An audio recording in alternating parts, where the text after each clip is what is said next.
Assalamu alaikum wa rahmatullahi wa barakatuh. Bienvenue à tous pour un nouveau rappel, un moment pour purifier nos cœurs, renforcer notre foi et se rapprocher d'Allah.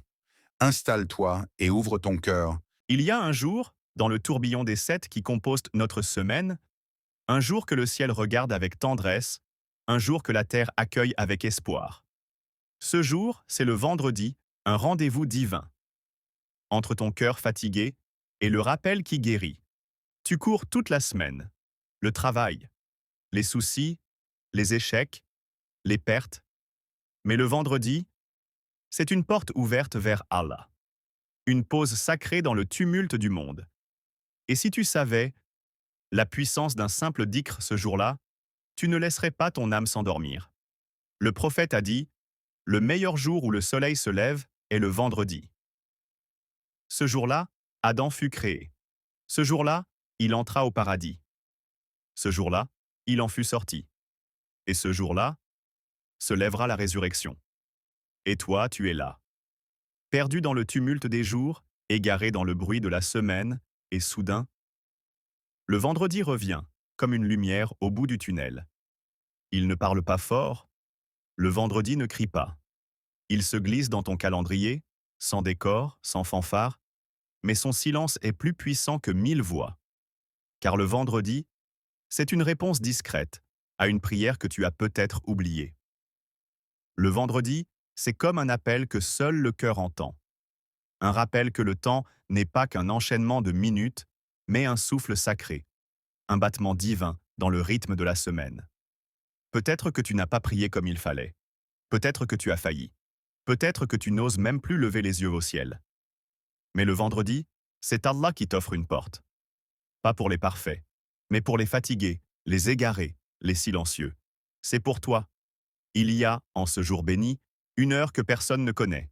Une heure mystérieuse, cachée comme un trésor au fond de l'océan. Et dans cette heure, les invocations montent comme des étoiles perçant la nuit. Tu ne la connais pas. Tu ne sais pas quand elle vient. Mais si tu passes ta journée à parler avec ton Seigneur, à le louer, à l'aimer, peut-être que cette heure viendra. Et tu n'auras même pas besoin de la chercher. Elle viendra te trouver. Imagine. Un mot de ta langue, un soupir de ton âme, un cri étouffé dans ton cœur, et le trône d'Allah qui tremble doucement pour toi. Tu vois, le vendredi, ce n'est pas juste une journée. C'est une halte dans le désert.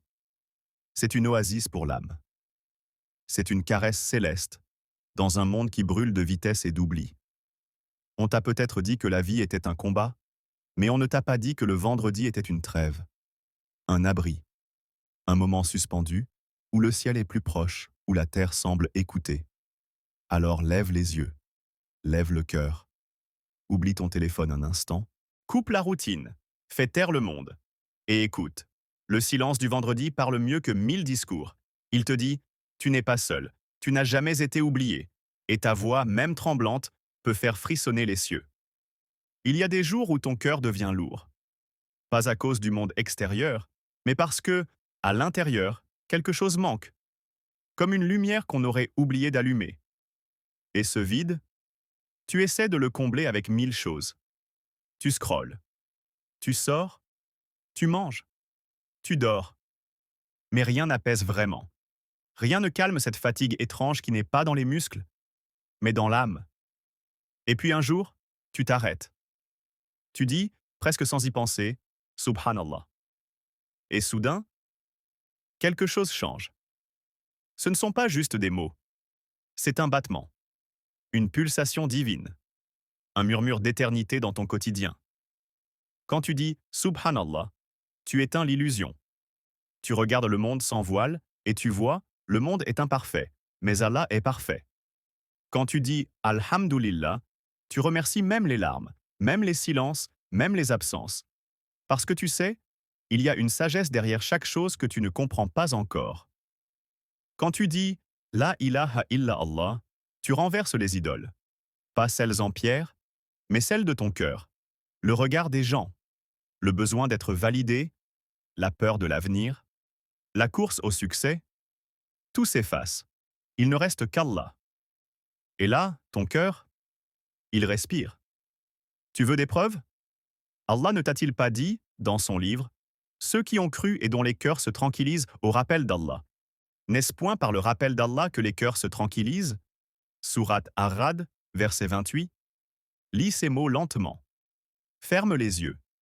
Et ressens. Ce n'est pas une promesse vague. C'est une réalité vécue. C'est un secret que des milliers de cœurs blessés ont découvert, au fond de leur nuit solitaire. Toi qui es fatigué de chercher, toi qui es inquiet sans savoir pourquoi, toi qui pleures sans pouvoir expliquer tes larmes, essaye. Pas comme une potion magique, pas comme un remède de dernière chance, mais comme un retour à l'essentiel. Le dhikr, ce n'est pas une formule, c'est une présence. C'est comme si tu entrais dans une pièce silencieuse et qu'Allah y était déjà. Il t'attendait, sans reproche, sans jugement, juste là.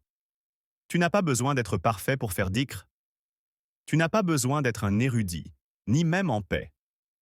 Le dhikr est pour les cœurs en désordre, pour les âmes éparpillées, pour ceux qui tombent et veulent encore se relever.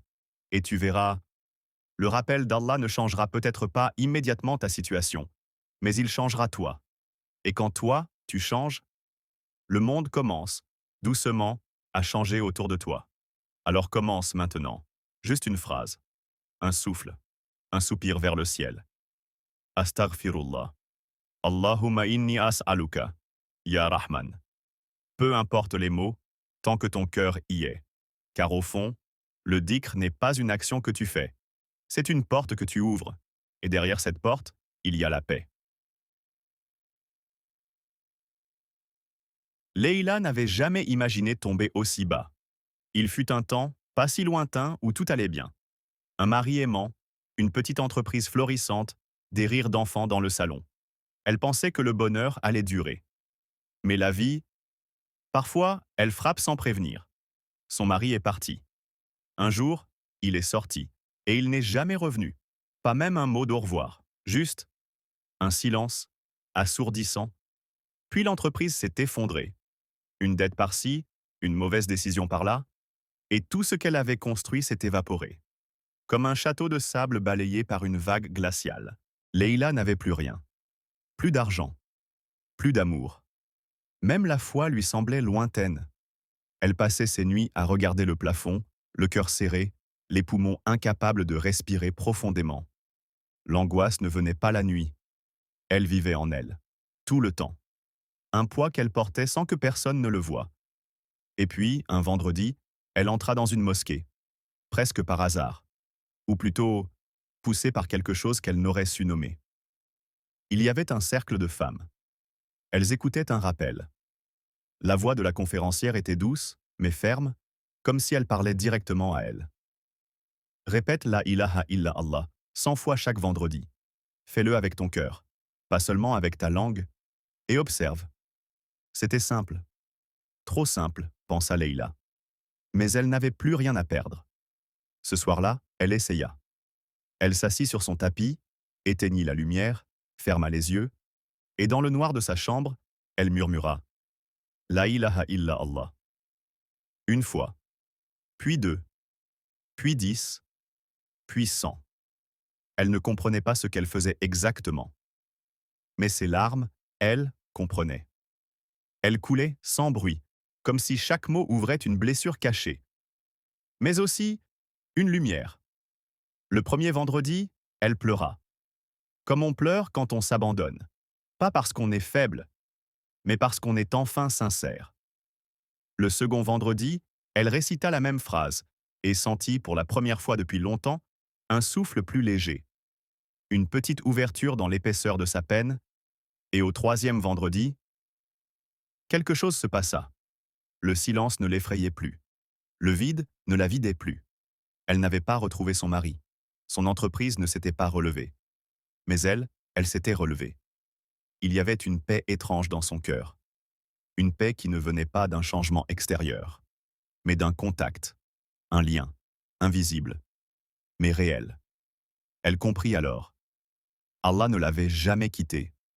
C'était elle qui, petit à petit, avait reculé, distraitement, fatiguée, brisée. Et pourtant, il était encore là. À chaque battement, à chaque soupir, à chaque La ilaha illa Allah. Elle avait enfin compris. On ne guérit pas toujours en changeant les choses. On guérit parfois en se laissant traverser par la lumière du rappel. Qu'Allah te récompense d'avoir regardé jusqu'à la fin. Si ce rappel t'a touché, n'oublie pas de t'abonner, de liker et de partager pour que d'autres en bénéficient.